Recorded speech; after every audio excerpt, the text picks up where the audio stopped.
दोस्तों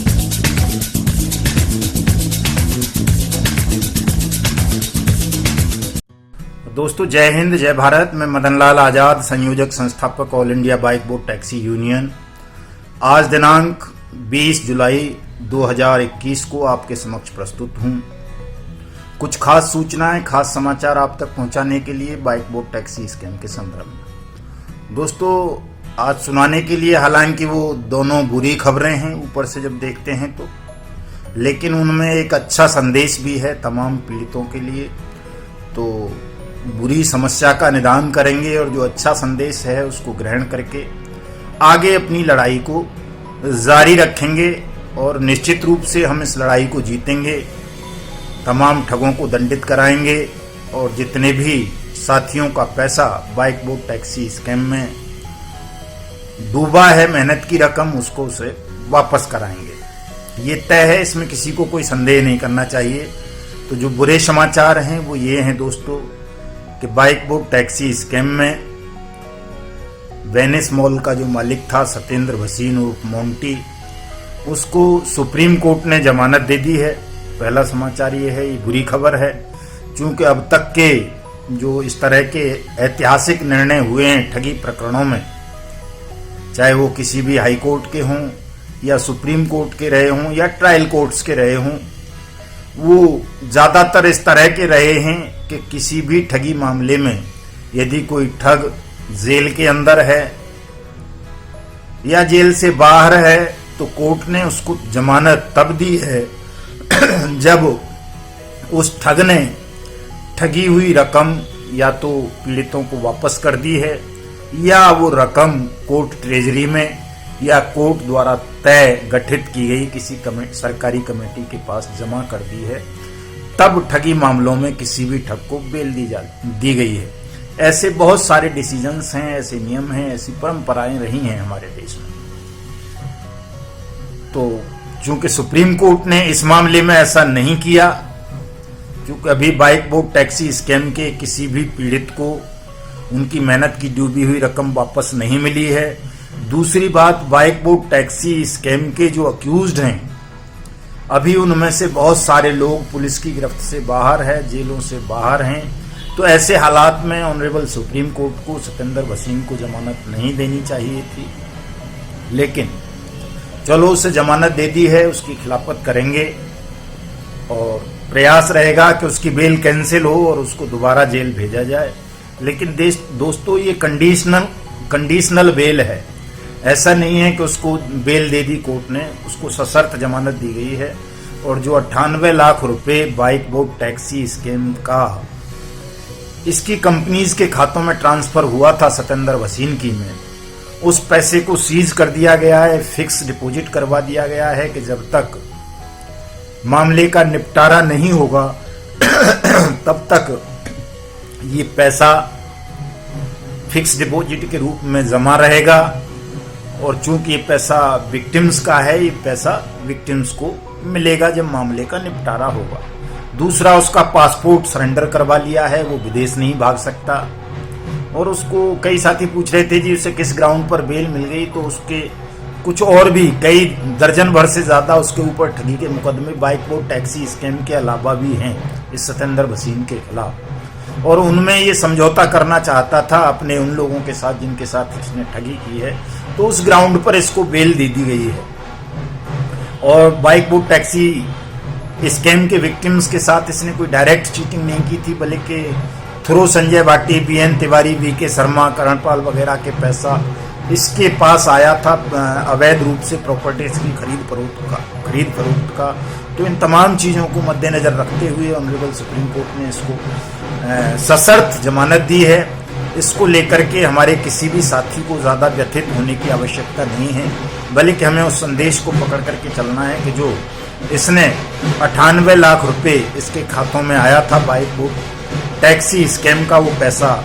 सीज कर दिया गया है, फिक्स डिपॉजिट करवा दिया गया है। वो जब भी मामले का निपटारा होगा विक्टिम्स को वापस किया जाएगा। दूसरी खबर भी इसी तरह की है, वो ऑनरेबल दिल्ली हाई कोर्ट से थी कि जो नोबल कोऑपरेटिव बैंक का सीईओ था वीके शर्मा, उसने भी अपनी बेल लगाई थी और अपने कुछ खातों के संचालन की अनुमति मांगी थी दिल्ली हाई कोर्ट से, जो खाते उसके दिल्ली पुलिस ने, ईओडब्ल्यू मेरठ ने और ईडी ने सीज किए हुए हैं, जब्त किए हुए हैं। तो ऐसे कई खाते हैं उसके, और उनमें लगभग 11 लाख रुपए बाइक बोट टैक्सी स्कैम का जमा था, उसको भी ऑनरेबल हाई कोर्ट ने सीज करा दिया है, उन खातों के पैसे को, और उसको फिक्स डिपॉजिट करने का आदेश किया है कि मामले का निपटारा होने तक इस 11 लाख रुपए की रकम को भी फिक्स डिपॉजिट कर दिया जाए, और जब निपटारा हो वो पैसा बाइक बोट टैक्सी स्कैम के विक्टिम्स को वापस किया जाए। तो दोस्तों, खातों के संचालन की अनुमति दे दी है, वो खातों में दूसरा जो पैसा नया जो लेन देन होगा उसका वो करेगा। वीके शर्मा भी जेल में ही हैं अभी, संजय भाटी भी जेल में हैं, और तमाम जितने भी लोग अभी तक 30-32 लोग जो इस बाइक बोट टैक्सी स्कैम में अरेस्ट हुए हैं, चाहे वो गौतम बुद्ध नगर की जेल में हों या लखनऊ की जेल में हों, वो सभी अभी जेलों में ही हैं। केवल सतेंद्र भसीन को, जो वेनिस मॉल का मालिक था, मोंटी, उसको ऑनरेबल सुप्रीम कोर्ट ने जमानत दे दी है। तो दोस्तों, चूंकि जमानत मिल जाना एक तरह से हमको दुष्प्रभाव तो डालता ही है, मनोबल को तोड़ता है, तो उसकी बेल कैंसिलेशन के लिए कार्रवाई करेंगे। अभियोजन पक्ष को, सरकार को भी लिखेंगे कि उसकी बेल कैंसिलेशन के लिए वो सुप्रीम कोर्ट में अपील फाइल करे और जल्दी से जल्दी सतेंद्र भसीन को जेल भिजवाए, और जो लोग विजेंद्र सिंह हुड्डा, दीप्ति बहल, भूदेव, रतन सिंह भाटी, रीता चौधरी और बहुत सारे लोग हैं, बहुत सारे अभी आईडीबीआई बैंक के ऑफिसर हैं जिनका इन्वॉल्वमेंट रहा है, वो जेल जाने चाहिए। जिन लोगों ने, आईपीएस ऑफिसर ने, आईएएस ने इसकी फ्रेंचाइजीज को उद्घाटन किया, जिन हीरोज ने, जिन एक्टर्स ने, जिन नेताओं ने इनकी ठग स्कीम्स को प्रमोट किया, वो तमाम लोग जेल जाने चाहिए। और इसीलिए हम सीबीआई डिमांड की भी मांग करते हैं इस मामले में कि जल्दी से जल्दी मामला सीबीआई के हवाले किया जाए, क्योंकि जब तक इस मामले की जांच सीबीआई के हवाले नहीं होगी तब तक इन ठगों को प्रोटेक्ट करने वाले बेईमान ऑफिसर्स को, बेईमान नेताओं को जेल नहीं भेजा जाएगा। ये तमाम लोग जेल जाएंगे तभी सारी प्रॉपर्टीज रिकवर होंगी, नीलाम होंगी, और तभी तमाम लोगों का पैसा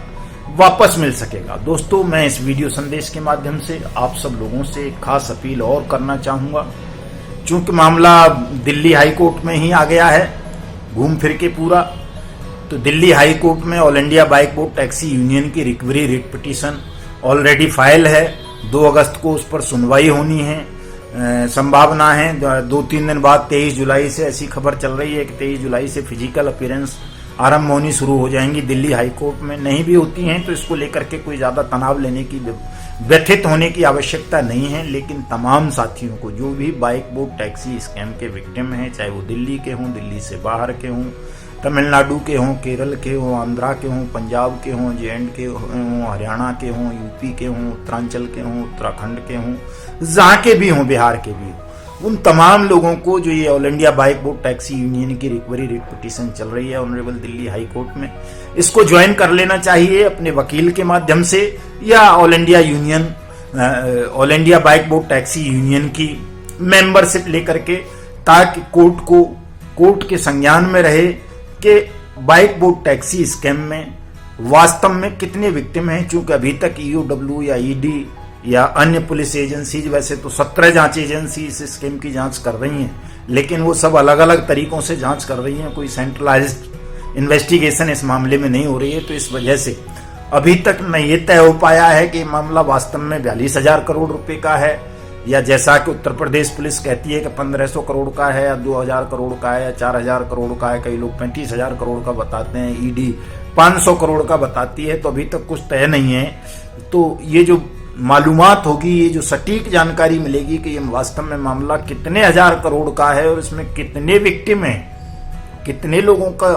पैसा डूबा है, ये जब इसकी सीबीआई जांच होगी, टाइम बाउंड जांच होगी, तभी ये बातें सामने आ सकेंगी, क्लियर हो सकेंगी। तो इसलिए हम तमाम साथियों को अब पूरी शक्ति के साथ, पूरी एकजुटता के साथ सोशल मीडिया के माध्यम से, सड़क के माध्यम से आंदोलन को बहुत तेज करना है। 7 अगस्त को तमाम साथियों को जंतर मंतर संसद भवन आना है। सुबह 11 बजे से हम संसद का घेराव आरंभ करेंगे और अनियमित जमा योजना पाबंदी कानून 2019 के रूल्स को नोटिफाइड करने की मांग करेंगे। तमाम साथियों का पैसा 180 वर्किंग डेज के अंदर अंदर स्पेशल कोर्ट स्पीडी ट्रायल कराने की मांग करेंगे।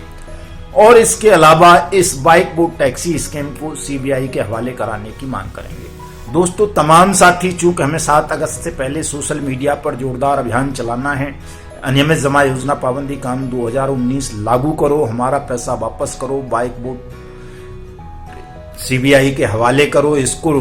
हैशटैग को लेकर के एक सोशल मीडिया अभियान चलाना है ताकि 7 अगस्त को लाखों की संख्या में तमाम ठगी पीड़ित संसद भवन जंतर मंतर पर इकट्ठे हो सकें। तमाम साथी हमारे ट्विटर हैंडल को फॉलो करें, जिनके ट्विटर हैंडल्स नहीं बने हुए हैं वे ट्विटर पर आईडी बनाएं, फेसबुक पर हमारी आईडी को जाकर के फॉलो करें, लाइक करें, शेयर करें। हमारा जो ये युगांतर न्यूज यूट्यूब चैनल है, इसको तमाम साथी सब्सक्राइब कर लें, कमेंट किया करें, लाइक किया करें, शेयर किया करें, ताकि ज्यादा से ज्यादा लोगों तक आपकी आवाज पहुंच सके और आप संयुक्त आंदोलन के माध्यम से, सामूहिक आंदोलन के माध्यम से, अपनी एकता की शक्ति के माध्यम से अपनी मेहनत की डूबी हुई रकम को जल्दी से जल्दी वापस लेने में कामयाब हो सकें। हमारे तमाम लिंक्स इस वीडियो की डिस्क्रिप्शन में होंगे, वहां जाकर के आप उन लिंक्स पर जाकर के फॉलो कर सकते हैं, शेयर कर सकते हैं, कमेंट कर सकते हैं, अपने सुझाव दे सकते हैं। और साथियों, 7 अगस्त को आप तमाम साथियों को जरूर पार्लियामेंट जंतर मंतर पर आना है, चाहे आप बाइक बोट टैक्सी स्कैम के विक्टिम हो, चाहे हेलो टैक्सी के, चाहे टॉप राइड के, चाहे राधा माधव कॉर्पोरेशन लिमिटेड के, चाहे शाइन सिटी के, चाहे फ्यूचर मेकर के, चाहे ब्लू फॉक्स मोशन के, चाहे पीएसीएल के, चाहे एवरग्रीन के, चाहे एनएमएम के, चाहे हीरा गोल्ड के, चाहे हमारा वाहन के, चाहे साइन वाया इंडिया के, चाहे मशरूम इंडिया के, चाहे गो बाइक के, चाहे गो राइड के, चाहे गोवे के, चाहे हेलो राइड के, चाहे किसी के भी। चूंकि ठगों पर शिकंजा कसता जा रहा है, जैसे जैसे आपकी एकता बढ़ेगी, जैसे जैसे आपकी जागरूकता बढ़ेगी, ये तमाम मामले सीबीआई के हवाले होंगे। अनियमित जमा योजना पाबंदी कानून 2019 लागू होगा